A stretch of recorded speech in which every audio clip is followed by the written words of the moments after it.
Okay, well, here's another idea, is to give up antagonism. Give up being contrary. Give up being resistive. Let go of being antagonistic. Now, what's that? Well, it's this.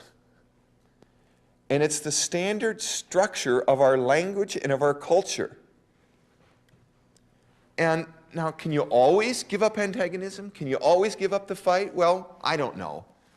I mean, I guess Jesus and Buddha and Muhammad said you could.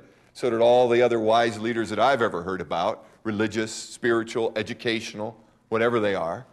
They said we could always do this, but, you know, I'm a mere mortal, so I can't say love it all. I used to. But at least I can say move toward it. Move toward love in every situation, and away from antagonism, resistance, contradiction in every situation. Even in that situation, the one you're looking at, is there a way you could move toward love, toward acceptance, toward allowing in that situation? Well, yeah, but I have this rare disease and I need to fight it. Well, not according to a lot of medical people. There's just a lot of medical evidence nowadays that it's not there to be fought. It's there to be allowed and loved and embraced. Of course dealt with. Of course you deal with it while you're allowing it and permitting it and embracing it. But you don't fight it. This is an age-old principle. I know you know this principle. I'm suggesting that you practice it in the problem that's in your lap.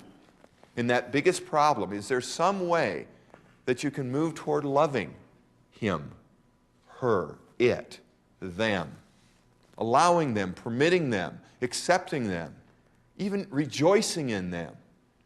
Is there a way? Is there a way to give up antagonism in every domain of life, even in your humor? Most humor is very antagonistic and very resistive. Is there a way to give it up?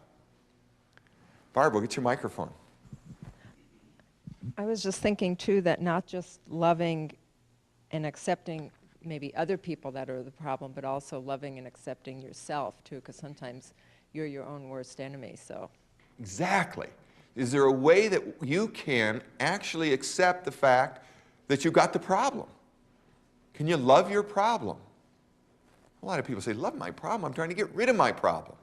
Yeah, well, that's the problem. When we resist something, it persists, whether it be our internal experience or others around us or other people's behavior around us. Here's 3 ways that I know to deal with problems. And let's say that this is a problem. Because if you had one of these, you'd think it was a problem. I mean, right?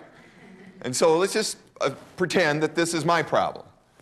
And I wish I didn't have it, of course, because who would want one of these? Particularly as a public presenter, you wouldn't want one of these. But I've got it. Now, there's 3 ways that I know that people generally deal with their problems. And one of them is this. They go, me? Problems? No problems. I have no problems. I'm a positive thinker. Everything is wonderful. Now, if you turn your back on it, you sort of, for a while, forget it.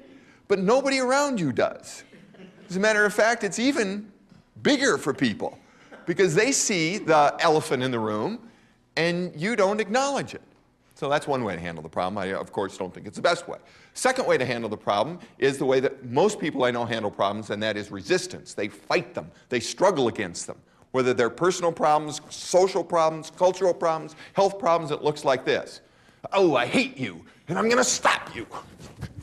And this is what happens. Because problems that we resist persist. As a matter of fact, problems that we fight and struggle against seem to get bigger. That's my experience anyway. So what's the option?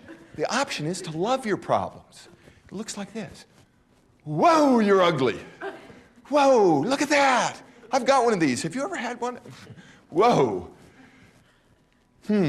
Well, I guess I'm going to have to deal with it. No, I guess I could accept you because, you know, I'm good enough, I'm smart enough, and doggone it, people like me. even with this. Oh, no, I mean. And often when we start to accept something, it kind of, sort of there, and you turn it into a gesture.